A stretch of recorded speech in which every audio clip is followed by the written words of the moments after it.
thank you. Thank you, Maria. And I'd like to thank also Pilar, Lisa, and Peter for setting the scene.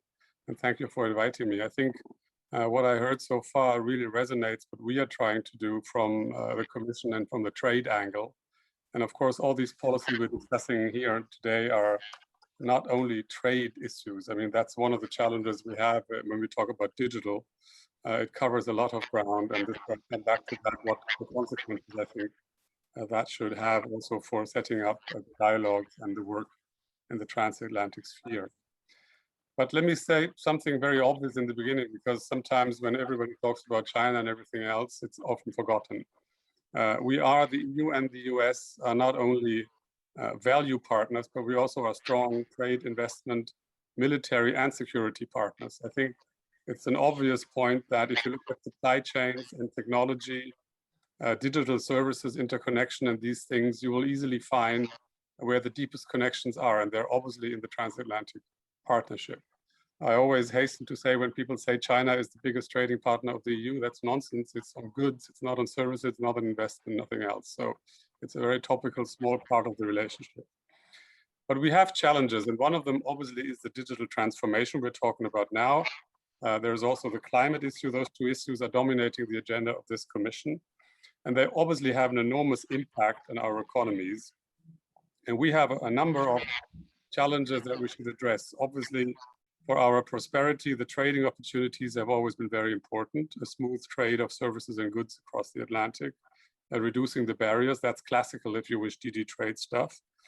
But we have also other challenges, and those are the technological leadership, getting the most out of it by having open markets and making sure that in all of that our values prime. And this is sometimes a choice you have to make. We'll come to that maybe when we talk about export controls and investment screening, this sort of thing. We have been very clear to the new administration, which I think has a very open mind on these issues, that we need the political will, the political commitment that Peter and others have just mentioned. I think this is something transatlantic cooperation to some extent happens by itself because our citizens talk, they interact, or many, and our stakeholders interact.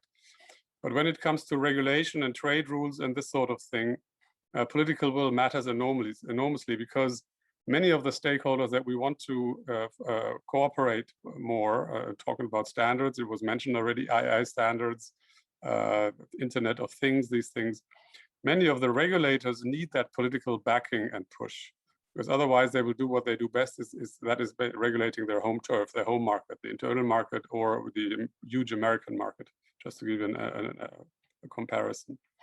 So what we need is to have a coordination, and this is why President von der Leyen has put forward this idea of a technology council. What we want is a real top-down approach to coordinate these positions and work towards convergence on standards, on regulations, but also when it comes to possible frictions. And there are frictions because sometimes also because of geography and history. Think Nord Stream 2 or other things, we don't always have the same outlook into the world. So when there are frictions, there's also, I think, a real work to be done on reducing them. And in the digital sphere, this relates to also issues like how to regulate platforms, very different views until very recently, at least, slowly converging, I think. Same slowly converging on the wretched issue of privacy, where we had a number of hiccups, as you all know. Again, here, doing something on converging rather than trying to just deal with it through the courts is obviously the name of the game. Now, if we don't do that, and here I don't want to say sound like doomsday, but we don't do that, the EU and the US separately will become, or at least there is a danger to become rule takers rather than rule makers. We're all in this very comfortable position, the Brussels effect, the huge American, if you wish, impact on the world. It might be one day history if you look at the way the tectonic shifts in the world economy are happening. So standards and regulation coordination is not just la pour la or something that we want to do because bureaucrats like to do this sort of thing, but it has a real impact on the future markets, on whose idea, including the ideas when you come to the borders of what should be permissible and not, should be regulated.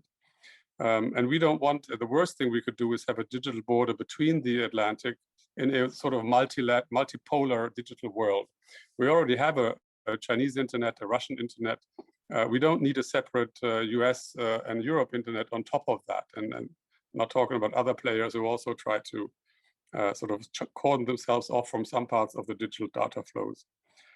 So, and of course, you need to, in this impact in particular, talk about the Chinese quest for certain dominance. I think we can call it that, or at least independence, technology, but also dominance in some areas. And this is where I think we also have a joint duty to define our democratic principles in the digital world. Yeah, and that now comes to the fact that I already mentioned in the past. If you want to do that, you have to have a joint view on what kind of technology you want to share and transfer, what kind of technology you actually want to protect because of critical dual use, what kind of technology you want to allow in your markets. Think 5G, the discussions we're having today, every day. That means if we do that in piecemeal fashion, it's not going to be effective, also because of the interconnection between our networks. So even if, you can see that in the EU, if you can't have a 5G policy for one country. It's just not working. And you can't have it probably also not across the transatlantic on the long hand.